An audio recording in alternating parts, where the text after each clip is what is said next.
It's okay, Kieran, you're allowed to have a different opinion to everyone else.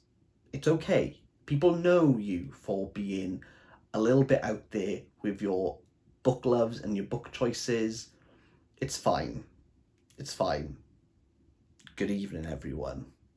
It's me, Kieran. And as part of the Booker Boy book club, we read The Promise by Damon Galgut. Now, Galgut, if you haven't been following Booker, is the most hyped book of the ones that were released at the time of the long list. This one had been hyped. Everyone was loving it. I couldn't find a bad word to say about it. This sounded like it was going to tick off every single box. And it's, oh, okay. Damon Galgut is a white South African author, and as soon as you say the word South Africa, apartheid comes to mind. And we're going to be looking at the history of apartheid and how, when apartheid was lifted, did anything really change over the years? The Promise deals with the Schwartz family. We start with Amor, who has overheard her mother tell her father that after my days, I think we should give the house to Salome. Now, who is Salome? She is the black housekeeper, and she's almost part of the furniture to the Schwartz family. Now, why would you give the house to Salome? Well, black South Africans weren't allowed to own houses under apartheid.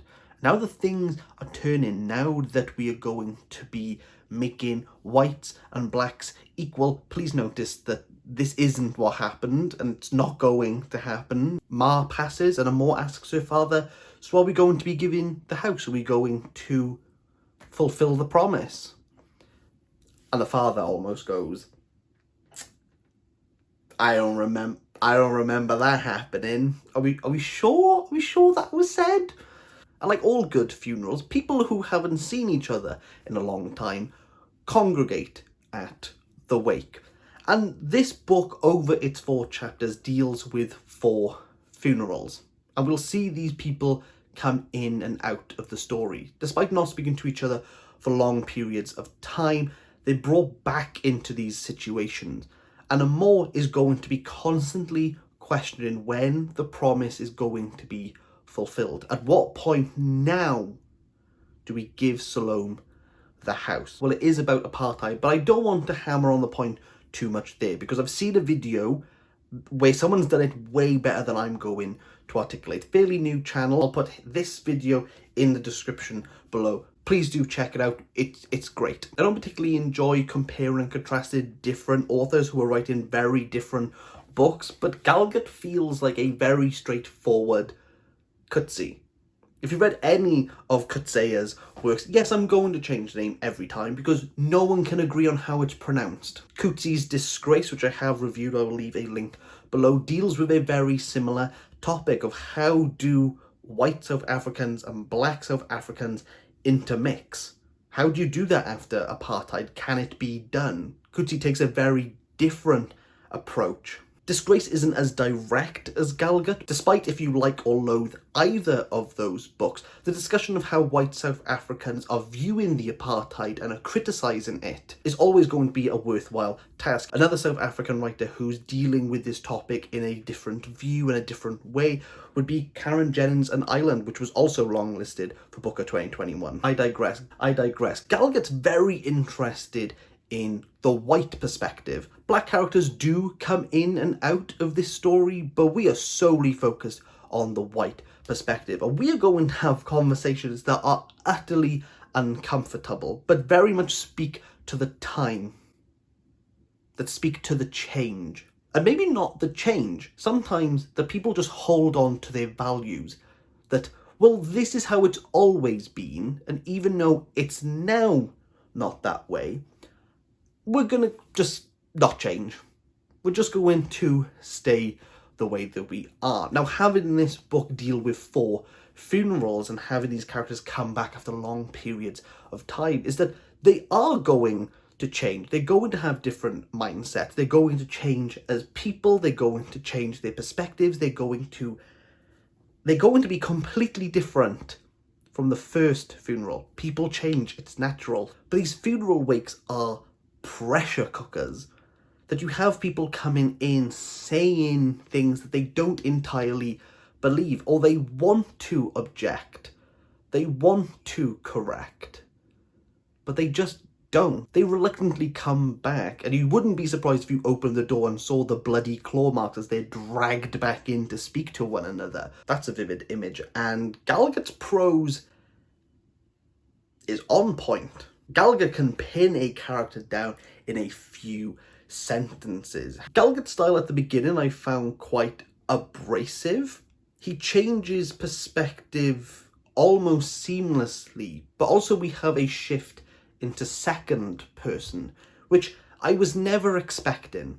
The characters will be having a giggle about someone's life, and then he'll just twist into, you know, people are going to be laughing at you at your own funeral. That example and how it jars the reader, how it makes us feel as though we're involved in this, is a great example. But there are many examples where it came across a little bit gimmicky, and Galgut, I suppose, now that he has the freedom to speak to you as the reader, I feel as though he uses his license a bit too freely, because I'm going to paraphrase here, but one of the characters has to be in a certain place, and Gallagher goes, don't worry about how we got here. I know you're thinking about this thing, this thing, this thing.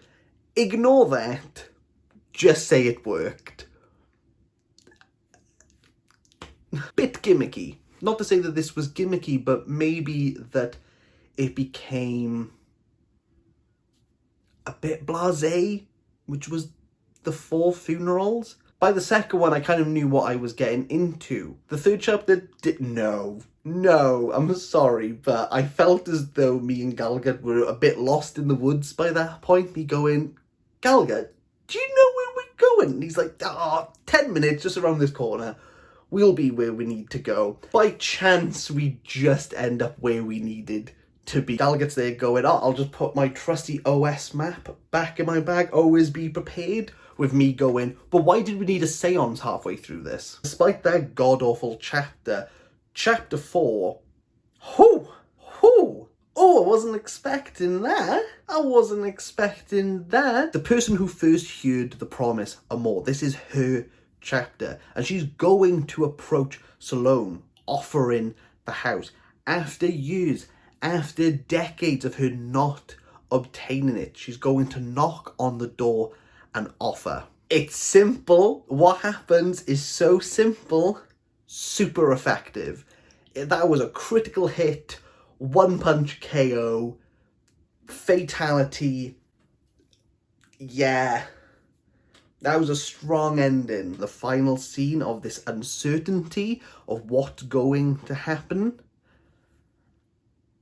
I think is a beautiful place to end it off. It just took a while for me to get there. I just found this at times boring, even though you have these really quirky characters, which is weird because you have these quirky characters who are so above all what's going on, and you see over the decades how they change. You have some bizarre happenstances and circumstances, but like Awake, they only need to go on for a certain amount of time, and as they take up the day, they take up the time, he has to fill that time. And it feels as though maybe some people are standing at the buffet a bit too long. Like, it's all starting to wind down, but you got the one person still wanting to talk to you. You're thinking, I just need to get home right now. I felt that in the writing, that there were many pages where I'm just there going, no, you're talking about some really interesting things, and now I'm dealing with this. It's a tale of two halves. It's actually not, it's just one quarter, because the end is outstanding. His resolution is exceptional. That piece is strong. The other 3 quarters,